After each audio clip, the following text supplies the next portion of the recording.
Ultimate Insanity, the show that was going on for 2 years, but got cancelled on October 3rd, 2020. But people don't really know why it got cancelled. So in this video, I'm going to be talking about the whole production value of UI3 and the struggles of making it. Before I start, I just want to say that I won't be talking about UI 1 or 2 because their progress wasn't so bad compared to UI 3. But let's not waste any time and let's get into this. So welcome to the downfall of Ultimate Insanity. March 10, 2019, when the voting for UI 2 ended and we started writing for UI 3. The writing went pretty smoothly for a start, but once we wrote about half of the episode, something happened. We didn't really know what to do next with the episode. After weeks of analyzing and thinking, we finally thought of a way how to finish off the writing for this episode. This was a pretty big challenge for us, but the worst is only to come. It was June, and the progress was going pretty well. The voice acting went surprisingly quick, and we were able to start audio editing in no time. But when we got to the audio editing, I felt something different in me. During the audio editing process, I noticed I wasn't feeling happy when I was working on the show. This was my first sign of the struggles that are just ahead of me. Okay, September is here and all the audio editing is done. We only had to do the animation and we're done. But something happened during this time. Throughout these few months left from 2019, I didn't feel motivated. Not just about UI, but even making YouTube videos. It was a dark time for me. It got so bad that in November, I was so demotivated about UI that I just wanted to cancel it.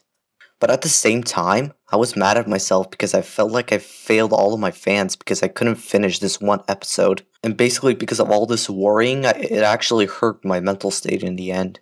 And from there, I went quiet for a while. Alright, since we all know that 2020 has been a pretty terrible time to be alive, so I won't go into detail, but when March rolled around, we got hit with a disease that I can't say the name of, for obvious reasons. Basically, around that time, everyone around the world was put on quarantine, adults had to work from home, kids had online school. It was pretty bad. And since I was stuck home and couldn't go anywhere, basically making UI was the only thing I could do. So that's the reason why UI 3 Part 1 came out on the time it did. And basically on May 23rd, 2020, UI 3 Part 1 was released. When I finally got it out, I was pretty proud of myself. But there was still one challenge ahead of us. Throughout summer of 2020, I didn't do anything for part 2, minus setting up the scenes that were left. I just didn't feel like working on the show anymore.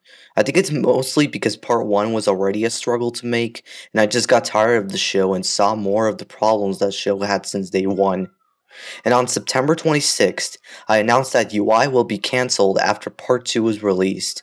I wanted to be done with this show. But to do that, we had to finish this episode to do so. After that update, I stopped caring about the quality and just wanted to finish it as quick as possible, but I didn't feel like working on the show. All my motivation was gone by then. But then, Fusion Animations gave me a solution to my problem, to cancel the show but give it a proper ending. But Fusion, as the mad lad he is, he didn't stop there. He even was willing to make an alternate ending to UI 3 Part 2 and help me with the video editing. And after a few hours of working hard to make this idea into reality, we did it. UI 3 Part 2 was released on October 3rd, 2020. I was finally free from forcing myself to keep the show going. So what now? Am I just gonna cancel UI and leave the OST and quit YouTube? Is this the end of Daniel Rapidus? Not a chance. Even though I canceled UI, that doesn't mean I'll just leave you guys. Plus, my work here in the OSC isn't done yet, because something big is about to come in 2021. All I'm gonna say is, be excited for Project Breakout.